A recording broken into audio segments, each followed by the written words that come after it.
Hey folk, welcome back.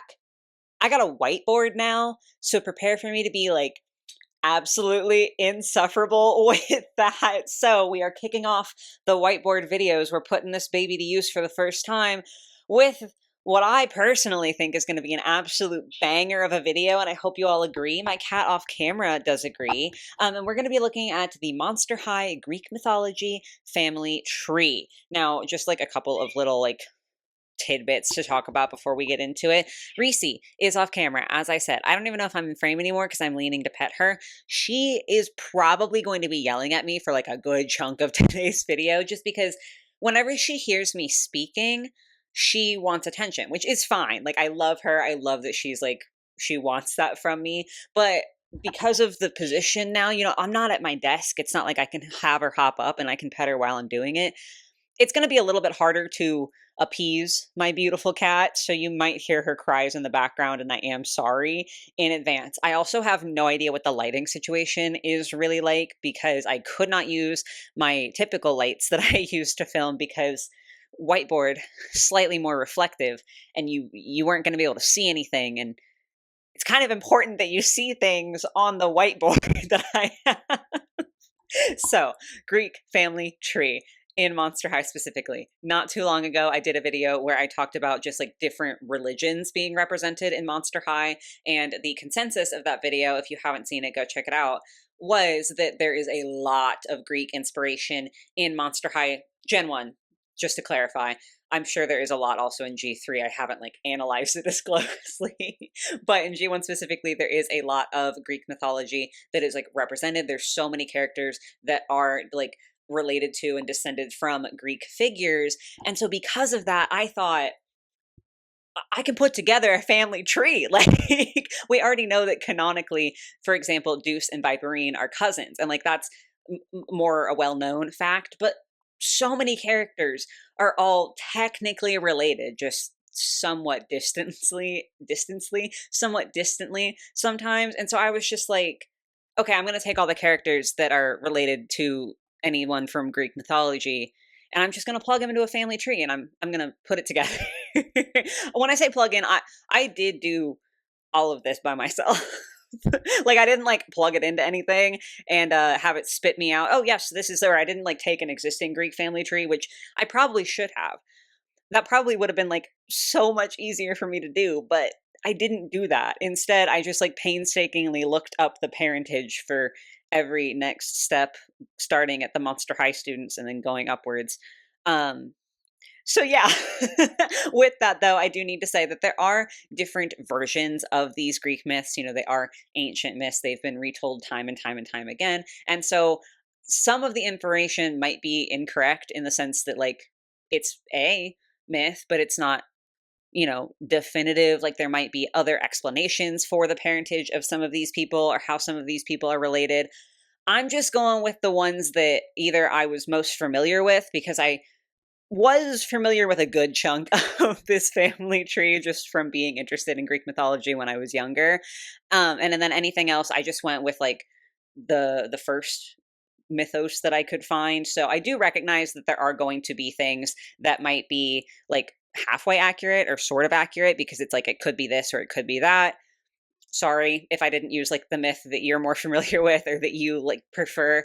I just like I said, I went with either what I know or what I was able to find first. I also just could be wrong. I'm not an expert. This is something that I'm doing for fun. So I did my research. I was checking multiple sources and trying to make sure I was really up on it.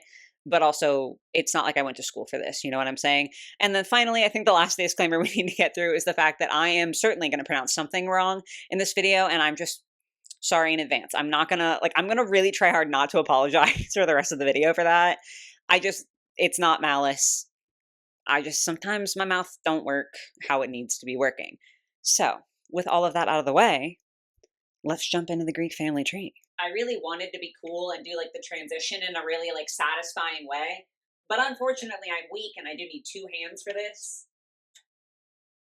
There we go. Greek family tree. Right. So now that I can hold my mic properly and you can like actually hear me instead of me shouting from several feet away, I do need to start off by saying there are going to be a few people that you might expect to see in this family tree that you will not be seeing in the family tree, but I have good reason. First of all is River Styx. I personally do think from the name alone that like she's connected to Charon, the ferryman who ferries souls across the river Styx. She's just listed as being the daughter of a reaper though. And so like in the religion video, I was perfectly comfortable saying she's definitely like in the Greek mythos. But for a family tree, I needed some much harder facts than that. Hard facts, like I'm discussing literally anything important. So River, unfortunately, like I don't know for sure that her father is Charon, and I just can't make that claim without it being explicitly stated. Similar reasons for some of the other characters that are going to be missing here, such as Laguna and Avia. Laguna is the daughter of an ocean nymph, as well as the daughter of a, I was going to say creature from the Black Lagoon. I don't have to get into Laguna's lineage here. One of her parents, her mother specifically, is an ocean nymph, which like is a type of being in Greek mythology, but I don't have a name. And there are so many ocean nymphs, and it's not like they all have the same parentage. So I can't really account for Laguna's mom and like where she would fit into the family tree. She presumably would be somewhere on here. I just can't tell you exactly where, so she's not here. Same thing with Avia, Harpy, and Centaur. Neither of them are like named people, and neither of them are a type of like mythological creature that only have one parent. So can't really do anything with them either. And then I believe the only other character that we are not covering that like should be connected to this family tree, sort of, is Gilda, because she is the daughter of the Golden Hind, a deer sacred to Artemis. So, like, Artemis, Greek mythology, but the Golden Hind, like, doesn't have parentage as far as I could find. Like, there's a few different explanations that, like, talk about how the Golden Hind became the Golden Hind. Sometimes, from what I read, it's like, you know, Artemis blessed the deer. Sometimes they just have always been that way. But I couldn't find anything as far as parentage goes. And while they are like sacred to Artemis, they're not Artemis's children. So unfortunately, Gilda just sort of spawns in. You can just pop her wherever it makes you happy. She just is there. She's a part of the family, but I just can't link her on the tree. So, but with those cannot be featured, now we can start getting into the characters that I could feature. Last thing I'm going to say before I start pointing here is that we are dealing with Greek mythology, and if you are in any way familiar with that, you know the sort of dubious subject matter that is going to be coming up here. So I do just want to include a trigger warning specifically for incest and bestiality. YouTube, this is educational.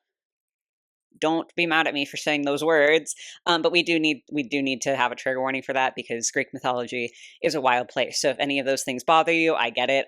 They bother me too, but here we are. If you can't watch, it's completely fine. Hope you have a great day, and I'll see you in the next one. So let's start off with Perry and Pearl, who are the daughters of the Hydra and an unknown mother. The Hydra, I'm like already laughing. I haven't even started yet, and I'm already sitting here like, tee hee hee hee, this is going to be so crazy. The Hydra was born of Echidna and Typhon. So let's go ahead and look at Echidna first. Echidna is actually a sibling of Medusa and Stheno, which like, I didn't even know that, which I think is funny because again, I used to be a really big Greek mythology person. I knew that Medusa and Stheno were sisters, but Echidna, also a sister. So Echidna is a child of Phorcys and Ceto, who are born of Gaia and Pontus. Now, if you would like to take a look at my handy dandy little key here, you'll see that a solid black line means a parental line. Makes sense. Yeah, we need a parental line. And then a dashed brown line is a marriage or some sort of relationship, because obviously these people were like cheating left and right. Like no one is monogamous in Greek mythology. Not literally, but almost no one. So a dotted brown line is a marriage or relationship. Unfortunately, I do have to have a black dotted line for both when it's parents and also relationship. And then we also have the purple for adoptive, which is a lot happier than the both situation. So when we get to Gaia and Pontus, Gaia sort of just spawned Pontus in. Gaia is one of like the oldest beings, I suppose you could say, erupted straight from chaos. So if you count chaos as a being, she's like one of the second oldest. Otherwise, she is the oldest, like, proper being in Greek mythology. So it sort of makes sense that she had to spawn in people to procreate with. It's awful. But, you know, it's a little weird. But anyway, she spawned in Pontus, who is a primordial, like, river god. And so we can trace Perry and Pearl Serpentine straight to the beginning of the, like, entire world, which is pretty cool. And, like, we can do that for all of these characters.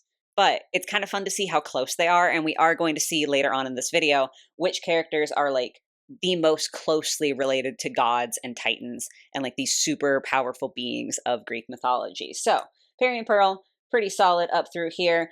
We did only cover Echidna. Typhon, he's not really going to have us go that far astray. Typhon is also a son of Gaia, however, not with Pontus. So there's a little less inbreeding there. Instead, he is a son of Tartarus and Gaia. Tartarus is like a sort of physical manifestation of the location in the underworld of the same name, and also, came to being out of chaos along with Gaia. So siblings, sort of, but less bad. Next up, we're going to be taking a look at Deuce and Viperine together, just because, again, as I already established, they are, like, I was going to say niece and nephew, and that was completely wrong. They're cousins. Sorry about that one. They are cousins to each other. They're much more closely related, realistically, than anyone else on this list here, so we can kind of do them all at the same time. Both of them have unknown normie fathers. Not the same one, but we just don't know, like, who their fathers are. Deuce is, of course, the son of Medusa, whereas Viperine is the daughter of Stheno. Medusa and Stheno are, like Echidna, the children of Phorcys and Ceto, who, by the way, full-blooded siblings there. I kind of glossed over that because the Gaius and Pontus thing was worse. Full-blooded siblings. It's a very... The Greek family tree is actually a circle. And then, of course, Phorcys and Ceto, as we discussed, go back to Gaia and Pontus. So, like I said, they kind of go hand in hand. All three of these characters are quite closely related. Like, I don't think you would have thought that Perry and Pearl Serpentine were as closely related to Viperine and Deuce if it weren't for this handy little chart. I'm also really enjoying using this doll-sized spear as a pointer. This is really, really excellent. Unfortunately, I wasn't able to zoom in on the footage of me using the pointer.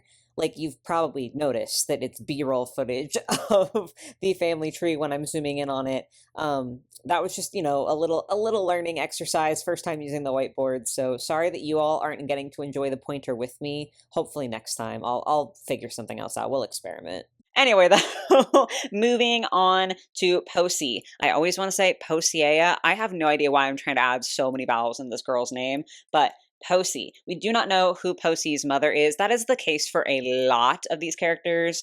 I was about to say it might actually be all of them, where we don't know who their, like, direct parent is outside of the famous parent.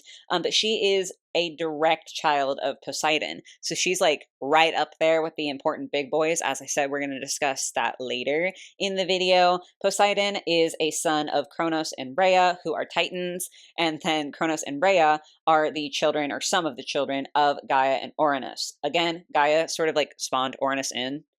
So it's both a parental line as well as a marriage line. I should say now that I didn't include all of the siblings. Like, Kronos and Rhea had more children than just Zeus, Hera, and Poseidon, Poseidon being the one that we are talking about now as the father of Posi. But this is already full. So I didn't include anybody who didn't have to be included. I just feel like that's sort of important to see. And I do find it fascinating that as we go through, we sort of went through the line here that connects with Typhon or Phorcys and Ceto. Basically, starts out with Gaia and Pontus. That's like one branch of the Greek family tree here for Monster High. But then Gaia and Ouranos are going to be the ones that we're talking about for all of the rest of these characters. So moving on to Cupid. Cupid is the adopted daughter of Eros. So not like a bloodline, but she's still part of the family. She still gets to be in the tree here.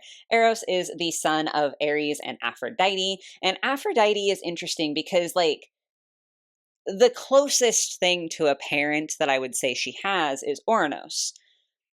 but it's not like a traditional parentage sort of situation. This actually happened when Kronos, we talked about him a second ago, cut off Oranos's baby maker, flung it into the ocean, and then Aphrodite just like spawned in from the sea after that. So technically speaking, she is the child of Oranos, but just in a more violent and roundabout way than most people. Manny. It gets even weirder with Manny here. So Manny is the son of an unknown mother. As I said, a lot of the time they only have one named parent. And the Minotaur, whose name is Asterion. No, not Astarion. Not him. Asterion. Asterion the Minotaur is the son of Pasiphae, queen of Crete, and the Cretan bull. So like very literally half bull, half man. They were supposed to sacrifice the Cretan bull, who Poseidon spawned in like all by himself. So like technically speaking, I did go ahead and count that as being his child. But yeah, they were supposed to sacrifice the Cretan bull, Pasiphae and her legally married husband, and they didn't. And so as punishment, she fell in love with the bull and had the Minotaur. Isn't Greek mythology fun? So poor Manny's got like a really crazy family. But if we go ahead and continue up, we already talked about Poseidon's parentage being Cronus and Rhea, leading to Gaia and Oranos. And then his mother, or the Minotaur's mother, not Manny's mother. I feel like this is getting confusing, and I am deeply, deeply sorry. Pasiphae was the daughter of Perse and Helios. Helios is the god of the sun, interestingly enough. A lot of people like consider that to be Apollo, and like sometimes that gets sort of mixed in, but Helios, god of the sun. Helios is the son of some Titans, Thea and Hyperion, who are, siblings to Kronos and Rhea. All of them are siblings who got married. They just sort of like paired off all their siblings. Thea and Hyperion, of course, therefore, are the progeny of Gaia and Oranos.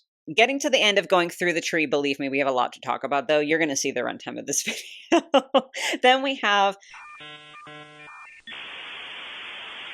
Did I seriously say earlier that these two cousins were the most related on this list? I'm not even 30 yet, and my brain is going.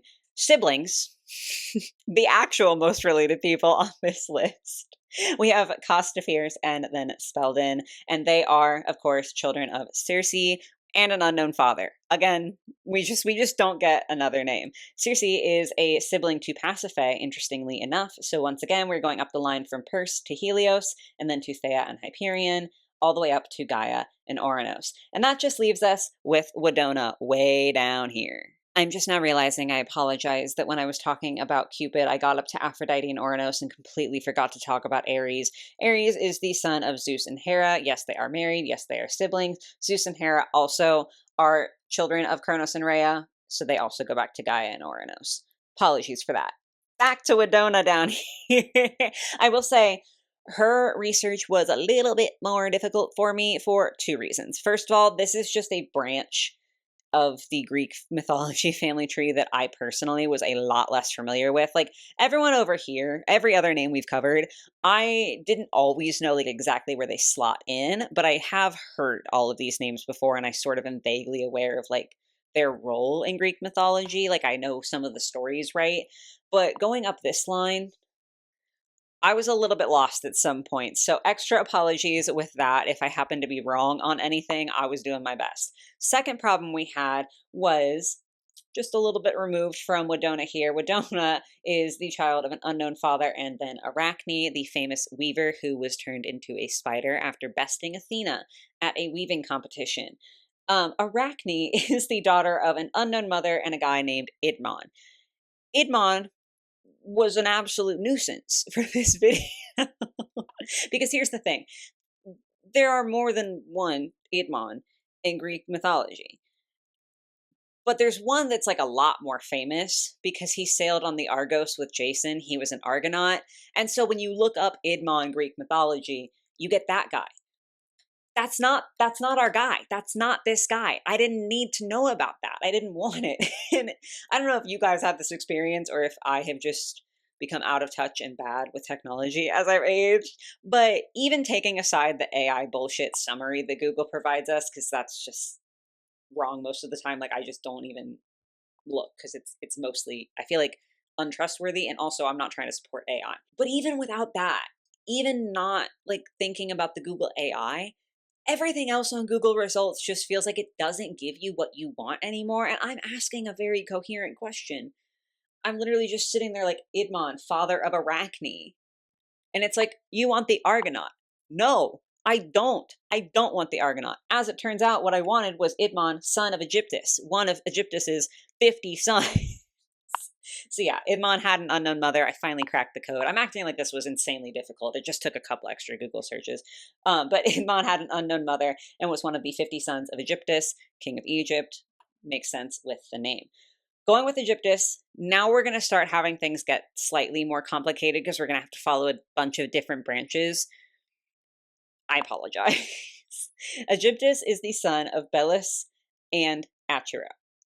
Going ahead and starting with Belus. Belus is the son of Poseidon, so he's easy to deal with because he's just, again, we've talked about him before, Kronos, Freya, and then Gaia and Ouranos, so he's easy. But Poseidon had Belus with a woman named Libya. Yes, like the country. I think that's like high-key kind of cool. I don't know. I just didn't know there was a Libya in Greek mythology. Libya was born of Epaphus and Memphis, Atro's sibling, interestingly enough. So Epaphus, if we start there, was born of Zeus and Io. We already talked about Zeus because we talked about Zeus and Hera because I corrected myself. Zeus goes back to Kronos and then goes back to Gaia and Ouranos. But again, there's like a second one we got to talk about. Epaphus is actually a child of Zeus with Io, who I thought was very, very fascinating. Io, I think, is like one of Zeus's more well-known partners is the kindest word that I can possibly use, and it's not really necessarily that accurate. But Io was a nymph, and Zeus really was into that. And then they had some kids, and then Hera got jealous and turned Io into a cow. Usually that's the order that things go in. Usually it's not the cow is like who Zeus is getting it on with in like the myths that I'm familiar with. And that's a happier way to think about it. So that's what I'm choosing. Io was born to Argia and Inachus, who were siblings of Perse. I realize I didn't go all the way up Perse. I just like figured we could talk about it once we get over here because it's a lot more relevant here. But yes, so Perse, along with Argia and Inachus, were children of Oceanus and Tethys, who were Titans, siblings to the other Titans that we've talked about, so therefore also born from Gaia and Ouranos. So we've tracked all the way up through Belus, which is great. However, Belus did not have a child on his own. Remember, Belus goes all the way down to Aegyptus, and then we start to get a little closer to Wedona.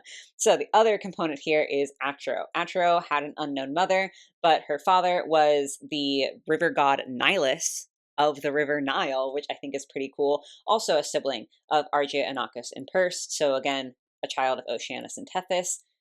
Therefore, Gaia and Ouranos. Gaia and Ouranos, very, very important here. It's kind of like similar to the Adam and Eve of Christianity. Gaia and Ouranos are like responsible for most of this. Obviously, we have this side with Gaia and Pontus, but Gaia and Ouranos doing a lot here. So now we've covered the entire Greek family tree as it pertains to Monster High G1. Like I said, I think it's interesting to talk about this sort of split here where we have the characters who are like more closely related to more like monsters and also closer to like the primordial goo, right?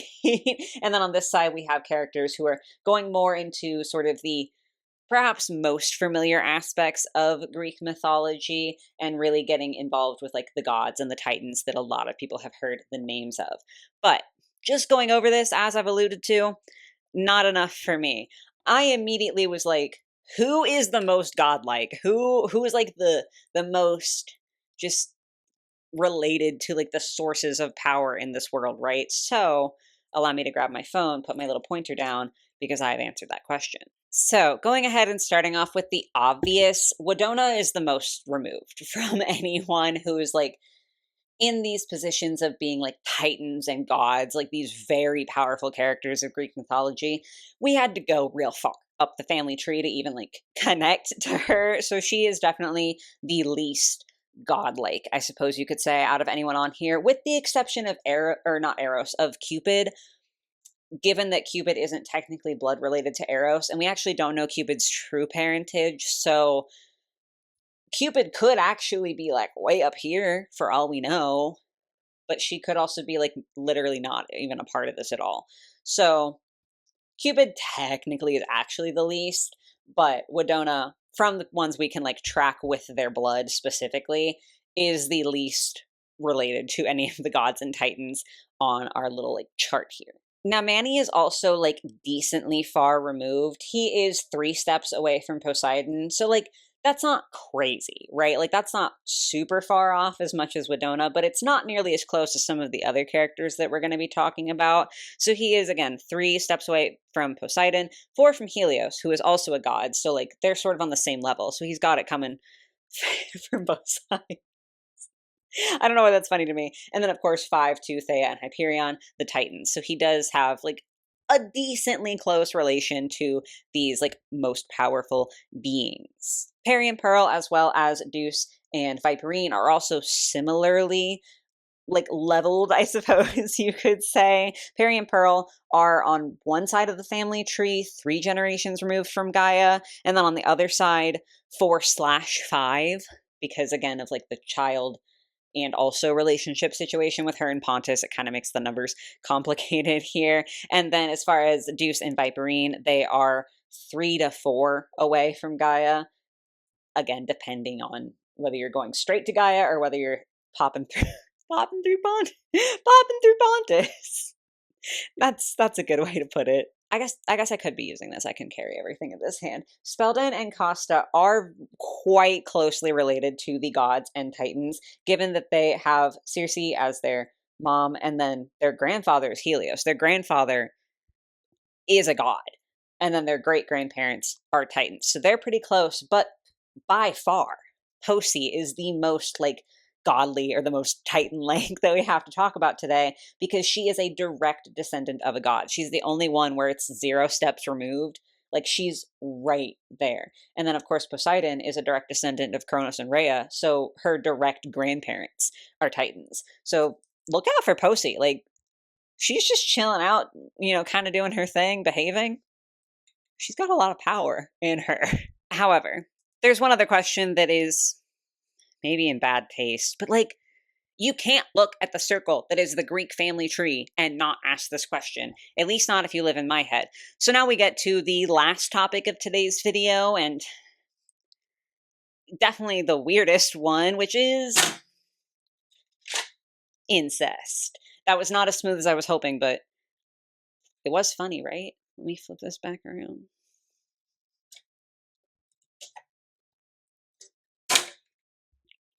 All that just for the bit. So once again, I was asking myself who is the most something, but instead this time of it being who is the most godly, it's who is the most inbred. And it's not Wedona. It was maybe a little bit mean of me to rag on her for being like the furthest removed from the gods and titans. But the bright side is that she is also the furthest removed from the incest. Like, they're gonna demonetize me for saying this over and over. Education. She's much less a part of that than anyone else on here. So this time it's good for Wedona to be the most distantly related. Manny is not good, but not the worst that we're going to be taking a look at today. Manny does have to go to like his great grandparents before there's any instance of inbreeding. But I will say that he sort of loses points because his great grandparents are mother and son, which is, it's just kind of, it's not great. Like, not that the siblings are good, but that's certainly not great. Plus, he also loses points for like active bestiality.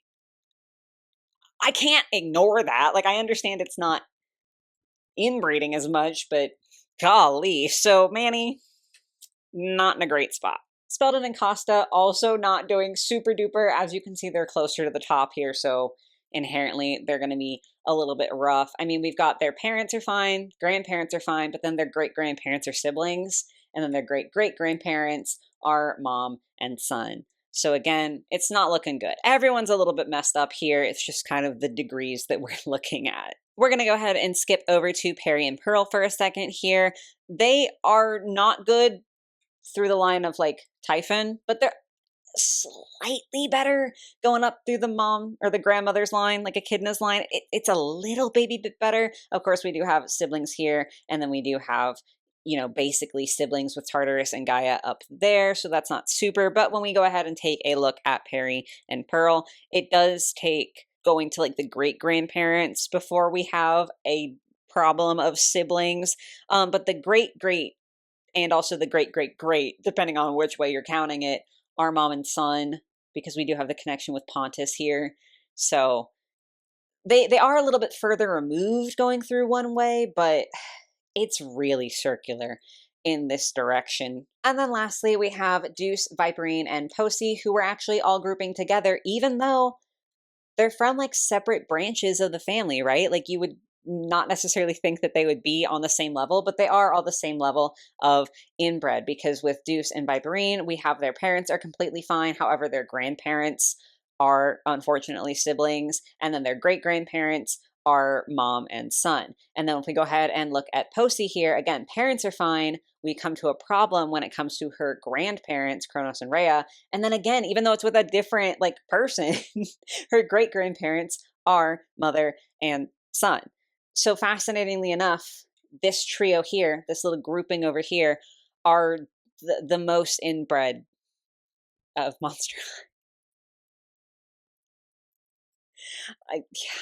But there you have it, guys. That is going to be the Monster High Greek family tree. We talked about a lot of things today. We talked about how some of the characters are related, how there's sort of two branches of this Monster High Greek family tree, the power levels as well as the inbreeding levels. And of course, they do kind of correlate, which the most powerful ones are sort of the most inbred. I don't really know if that means that they're winning or losing, but we've covered a lot here. And I gotta say, this was so fun to do. Like, it was a lot of work to have to go through and find where they all fit and put this all together. Like, it was a lot, but this was so fun.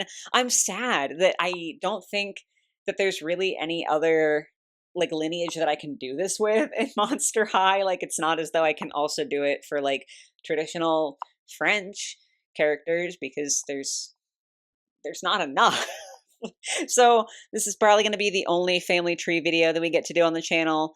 Bask in its glory, I suppose. Like I said, I had a lot of fun with this one. The whiteboard, super fun for me. I hope you guys enjoyed it as well. Let me know if you want to see it come back, because I already have like 4 more whiteboard video ideas. So just make sure you're saying that you want it to come back. But yeah, that's going to be the Greek family tree.